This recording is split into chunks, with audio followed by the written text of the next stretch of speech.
É disso que se trata, com Carlos Andreasa.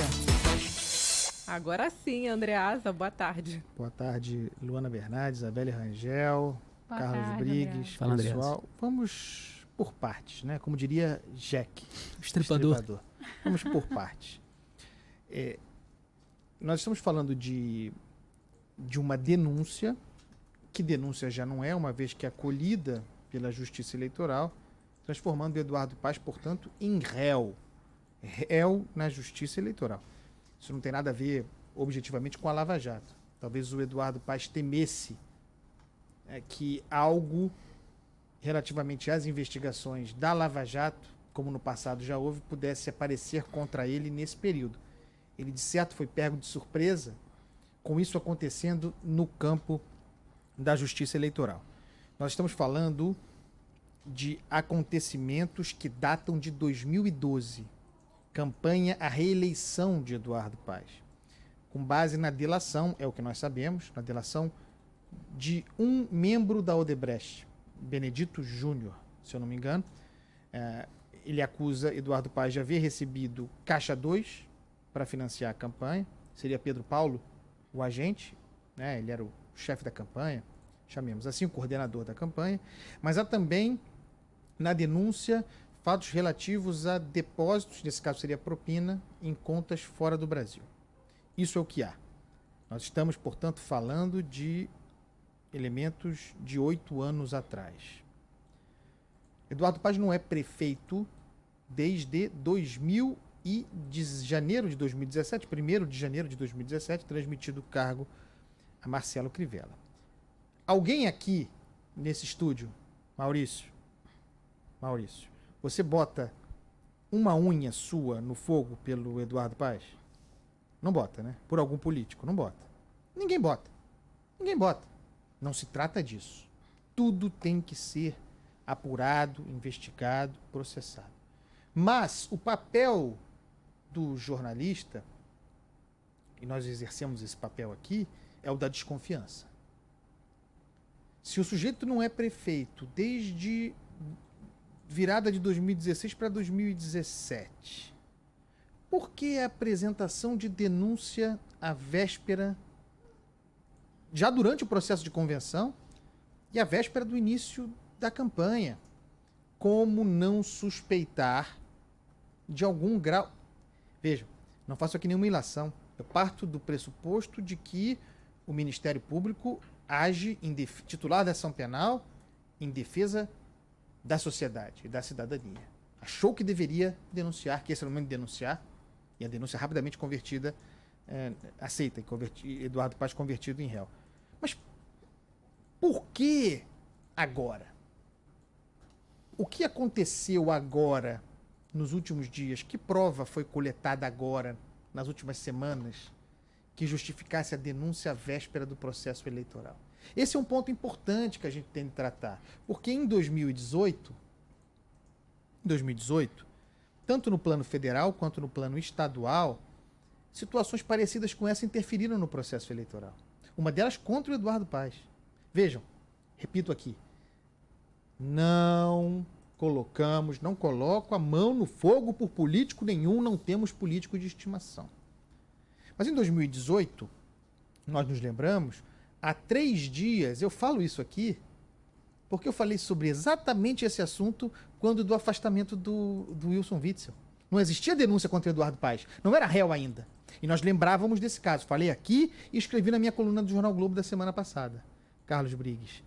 Há 3 dias da eleição para governador, o juiz, naquela ocasião, Marcelo Bretas, da 7ª Vara, aqui do Rio de Janeiro, tornou público o conteúdo de um depoimento do secretário de obras de Eduardo Paes, Alexandre Pinto.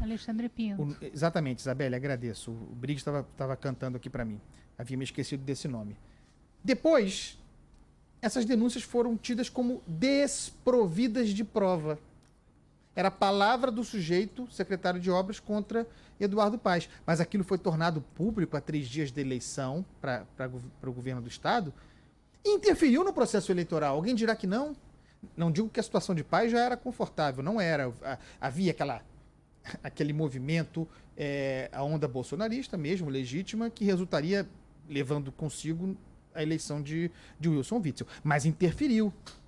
E a história ensina. A gente precisa considerar, mas o Paes, eu não gosto do Paes. Você não gosta do Paes, mas amanhã pode ser um que você gosta, gente boa. Porque é assim. Esse negócio de guilhotina, a Revolução Francesa ensina, Carlos Briggs. Estudem a Revolução Francesa. Os jacobinistas, eles eram justiceiros. Você sabe a que pescoço se destina a lâmina na primeira vez em que ela desce. Depois perde o controle. E a lâmina se volta contra o justiceiro. Os justiceiros também perderam as cabeças. É assim. Então não comemorem. Vamos desfulanizar. Vamos pensar no Estado de Direito. Em 2018 isso aconteceu, Witzel foi eleito. Como não suspeitar de interferência no processo eleitoral? Não era a intenção do Ministério Público, não era a intenção do juiz Marcelo Bretas, como não é agora do Ministério Público, como não é do juiz Itabaiana. Eu acredito que não seja, mas o fato é que interfere, é preciso ter cuidado. Como interferiu o ministro Benedito Gonçalves do STJ quando determinou monocraticamente o afastamento do Wilson Witzel, sobre quem só tenho certezas. Nunca foi enganado, nunca acreditei. Mas não é porque Witzel, qualquer que seja, é preciso respeitar o devido processo legal. Nós estamos navegando nesse mar muito perigoso. Também, desculpem se me estendo aqui, mas é importante fazer esse comentário. Também em 2018, Luana, Isabelle, o juiz, futuro ministro Sérgio Moro, e aqui fala alguém que não pode ser acusado de petista. Eu não posso ser acusado de lulopetista. Tá certo? Eu tenho uma história, né? Mas, em 2018, a véspera da eleição, no primeiro turno, se tornou público um conteúdo, hoje sabidamente desprovido de conteúdo, desqualificado, uma delação tosca de Antônio Palocci. Incluído naquele processo do ex-presidente Lula e tornada pública aquela delação do Antônio Palocci às vésperas da eleição. Interferiu ou não interferiu a favor da eleição de Jair Bolsonaro contra a eleição de Fernando Haddad? E aqui fala alguém, vou repetir, que não pode ser acusado nem de bolsonarista, nem de lulopetista. Mas a gente tem a história que precisa ser lembrada aqui.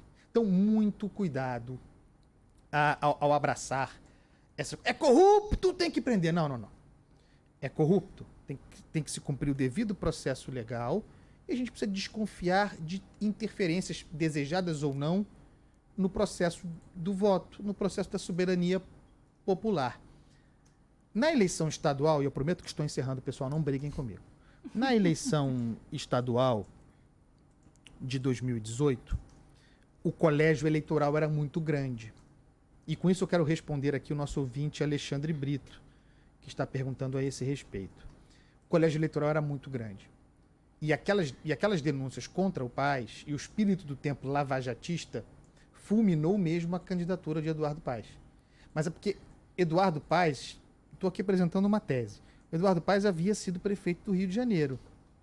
E no Rio de Janeiro, na capital, salvo engano, Eduardo Paes venceu o Wilson Witzel.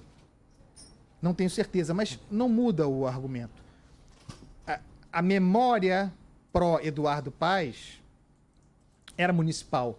E todas as denúncias que havia, caro ouvinte Alexandre Brito, pesaram para que no estado, onde Eduardo Paes talvez fosse desconhecido, se sacramentasse a derrota de Eduardo Paes, a vitória de Witzel. Aqui no plano municipal, e ambos falaram isso, tanto Carvalho quanto Ismael, os professores, os cientistas, nós estamos falando de um município que foi há pouco tempo governado por Eduardo Paes. Há uma memória de Eduardo Paes.